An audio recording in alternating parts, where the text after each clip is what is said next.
Hello and welcome to another one of our sessions for the Let's Hatch It Out series.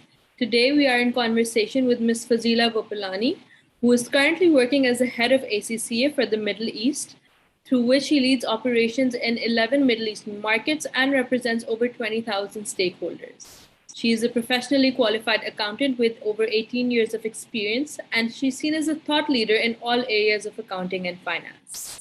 She was recently also recognized by the CEO Middle East as one of the top 35 women of influence in the Arab world, and was also the winner of Asia's Women's Entrepreneur Empowerment Award 2020 to 2021.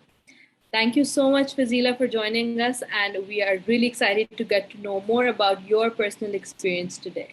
So I'm just going to, jump right in and ask you a bit more about how your professional career started. How did you end up in this field? Thank you for having me. So how did I start my professional career? Well, I started very early on during my A-levels. I actually took economics, accounting, and business studies.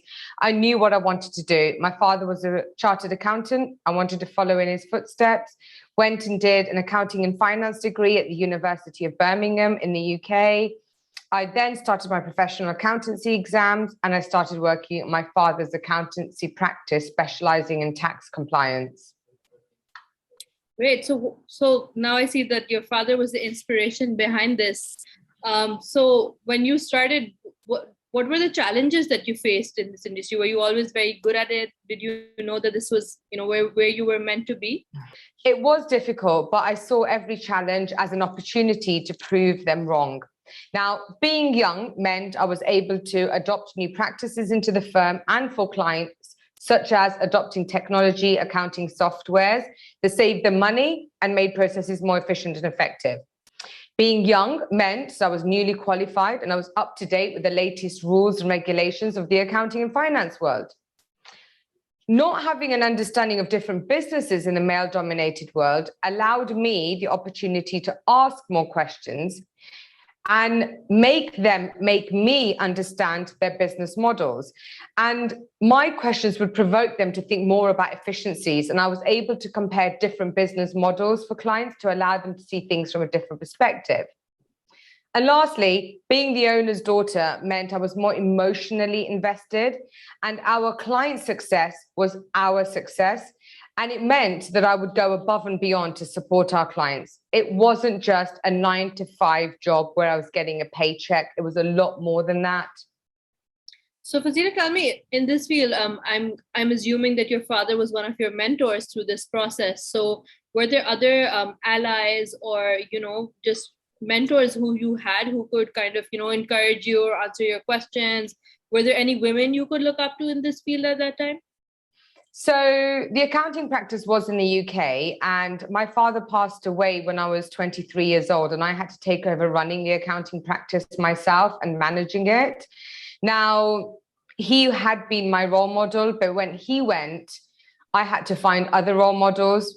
Unfortunately, all of them were male mentors. I think the key was that I wasn't afraid to ask for help or advice on how I should do things. And these mentors I had really helped me with managing the accounting practice. I think being professionally qualified accountant gave me that technical competence to do my job. But I watched and I listened more. I absorbed information. I attended a lot of CPD sessions so that I could be the best finance professional for my clients. Okay, that sounds like a lot of hard work as well. So, and that also required you to be in the leadership position. So like be in the forefront, right? Leading the firm. So how did you develop your leadership abilities over time? As a female leader, I believe that we have to there's no need for us to man up. We need to woman up, which means bringing our best selves to leadership positions and in leading a team. I really do believe that we need to listen more, put our emotions to the side, and we need to be authentic and genuine in everything that we do. So in the past 5 to 10 years, have you seen the environment for women in leadership positions and women in finance specifically, has that environment evolved? Or do you still see that there's a lot more work that needs to be done?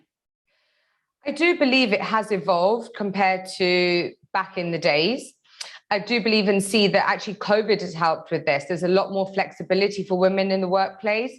Companies have taken the diversity and inclusion agenda seriously, and that's from leadership, so from top down. And leaders have realized the importance and the benefits of having a diverse workplace. So I would say, compared to back in the days, it has really changed. And I do foresee it changing even further going ahead, especially now that governments are making this part of their agenda. So, to that, I'd also say that we've seen that this flexible and a more inclusive kind of culture be more prevalent across, Europe and the US, and now the Middle East is following suit. But in Pakistan, not so much. Like we're still very slow when it comes to that. So, what are your thoughts or comments on that? Do you think that what would you say to women who are here in Pakistan who are still really struggling to, thinking about should we take that leap of faith or not? What career should we pursue? Because there's so many limiting factors inhibiting them. I would say, first of all, you've got to believe in yourself. And that means you have to have a 5-year goal and a plan of where is it that you want to reach in the next 5 years and stay focused to that. I would say that you need female mentors. Women have to mentor women and support them with going up the career ladder. But I also do believe in the importance of having male advocates within the organization supporting women. And there are lots of men out there that are supporting and advocating women with their career progressions. You've got to find those people and reach out to them, and don't be afraid to ask for support.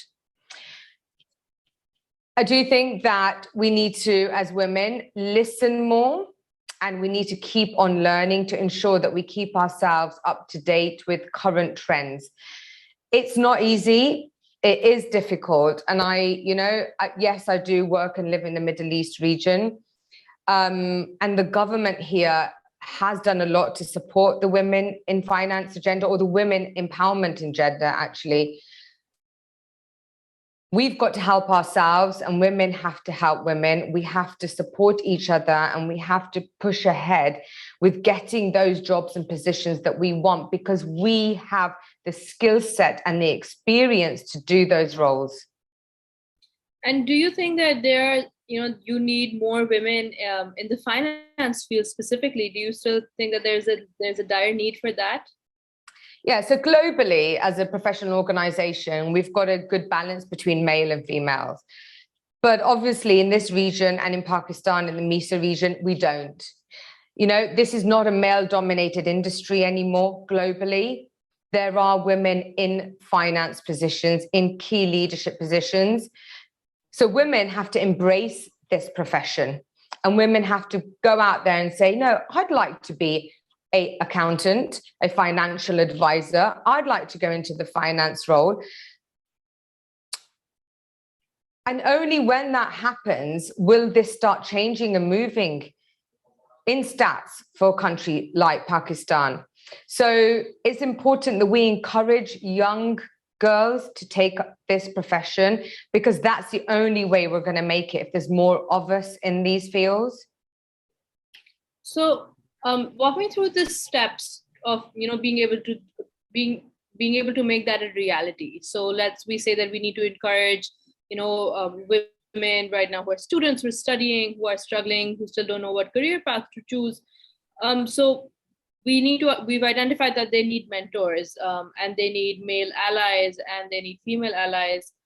But on the policy level, do you think that there need to be more inclusive policies, or do we need to see some more active policies in place? Like we need paid maternity leaves, we need more flexible hours of working. What more do we need on that front?